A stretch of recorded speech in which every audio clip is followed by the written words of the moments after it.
Balitang Gilas Pilipinas muna tayo mga idol at inilabas na ang official lineup para sa third window ng FIBA World Cup Asian Qualifiers. Marami nga ang nawala dito sa ating original lineup ni Coach Tim Cone, kabilang na si Kai Soto, CG Perez, Calvin Oftana, Juan Gomez de Liano at Quintin Millora Brown, while pinalitan sila mga idol ni na RJ Abarientos ang recently crowned bilang best player of the conference ng PBA, kasama ang San Juan Knights power forward mula sa MPBL na si Mike Phillips. Well, etong player na to mga idol meron ng appearance sa international stage way back 2023 under ni Coach Chot Reyes, kung saan kabilang siya sa ating national men's basketball team na lumahok sa SEA Games at eventually napanalunan nila ang gold medal. At that time mga idol, assistant coach pa lamang si Tim Cone at nakita niya ang batang ito ng potential. This time maglalaro si Mike bilang local player matapos ma-reclassified ng FIBA bilang local or player without restriction, while magbabalik duty ang veteran bigman ng Barangay Nebra na si Troy Rosario,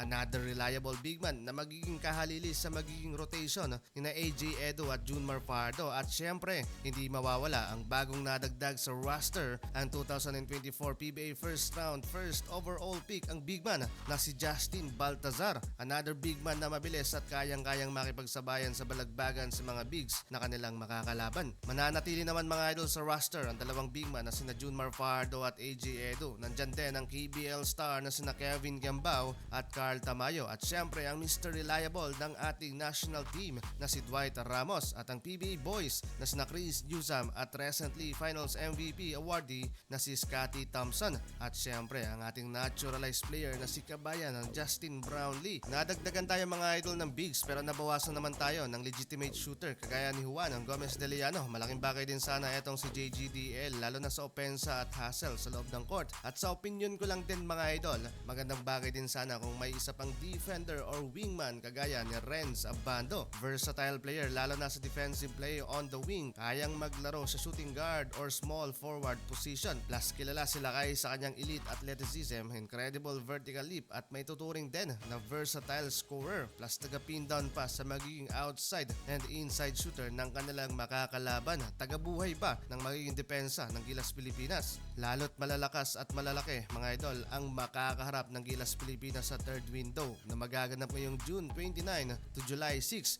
Kalaban ng New Zealand by July 3 plus home court advantage pa nila sa Auckland, New Zealand. At pagka July 6 lilipad ang ating national team pa Perth, Australia para makalaban naman ang Australian Boomers. Kaya 50-50 ang magiging sitwasyon ng Gilas Pilipinas. While balitang PBA tayo mga idol, record breaking ang PBA matapos ang kanilang 58th Commissioners Cup Finals during Game 7 ng Barangay Nebra at TNT Tropang 5G. Pinuno mga idol ng crowd ang naging laban sa Mall of Asia Arena. Umabot sa total of 24,617 ang dumalong fans at binasag nila ang dating record na 23,616 attendance record sa MOA noong 2015 and 16 sa Philippine Cup Finals between San Miguel at Alaska.